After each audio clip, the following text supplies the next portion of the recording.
কখনো কি এমন হয়েছে কারোর সাথে কথা বলার পর আপনার মনটা অদ্ভুতভাবে ভারী হয়ে গেছে? আপনি ভাবছেন সমস্যাটা আপনার, কিন্তু এটাও হতে পারে সমস্যাটা হয়তো আপনার না, সমস্যাটা সেই মানুষটা নিজে। আজকের ভিডিওটা আপনার জন্যে, যদি আপনি বারবার হার্ট হন কিন্তু কারণটা বুঝতে না পারেন। আজ আপনি জানবেন টক্সিক মানুষ চিনবেন কিভাবে, আর কিভাবে নিজেকে একজন টক্সিক মানুষের থেকে বাঁচাবেন।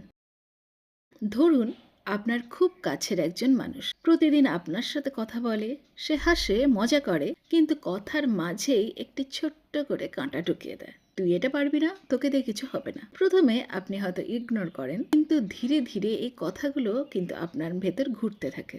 এক সময় আপনি নিজেই নিজেকে বিশ্বাস করা বন্ধ করে দেন। চলুন খুব অনেস্ট হয়ে দেখি এই মানুষগুলোকে চিনবেন কিভাবে। এক নম্বরে বলতে পারি, তারা আপনাকে সবসময় ছোট করে। আপনার অ্যাচিভমেন্ট কখনই তাদের জন্য যথেষ্ট না। দুই, তারা সবসময় ড্রামা ক্রিয়েট করে। যদি শান্তি থাকে তাহলে তারা সেই শান্তিকে অশান্তিতে পরিণত করে।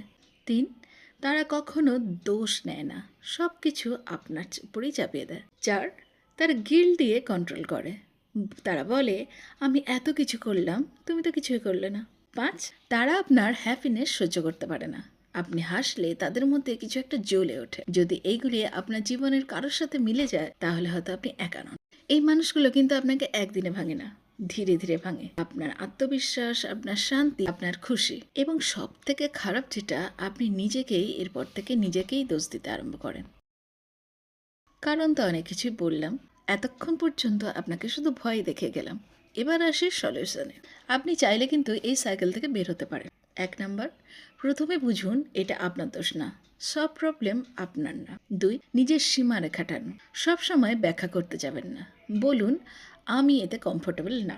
তিন, একটু ডিস্টেন্স নিন, সব কথা শেয়ার করা বন্ধ করুন, নিজেকে প্রোটেক্ট করুন। চার, কম রিয়্যাক্ট করুন, তারা আপনার রিয়াকশন চায়, আর সেই সময় আপনি শান্ত থাকুন। পাঁচ, নিজেকে ভ্যালু দিন, প্রতিদিন নিজেকে রিমাইন্ড করুন আমি রেসপেক্ট ডিজার্ভ করি। আপনি কাউকে চেঞ্জ করতে পারবেন না, কিন্তু আপনি ঠিক করতে পারবেন কে আপনার জীবনে থাকবে।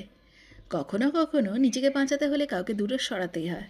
আজ আপনি যদি বুঝে থাকেন আপনি এতদিন নিজেকে দোষ ছিলেন সেটা সম্পূর্ণ অকারণে, তাহলে এই ভিডিওটা শেয়ার করুন, কারণ হয়তো আপনার মতো আরেকজন এই মুহূর্তে চুপচাপ কষ্ট পাচ্ছে। নিজেকে প্রোটেক্ট করা সেলফিশ না, এটাই সেলফ রেসপেক্ট।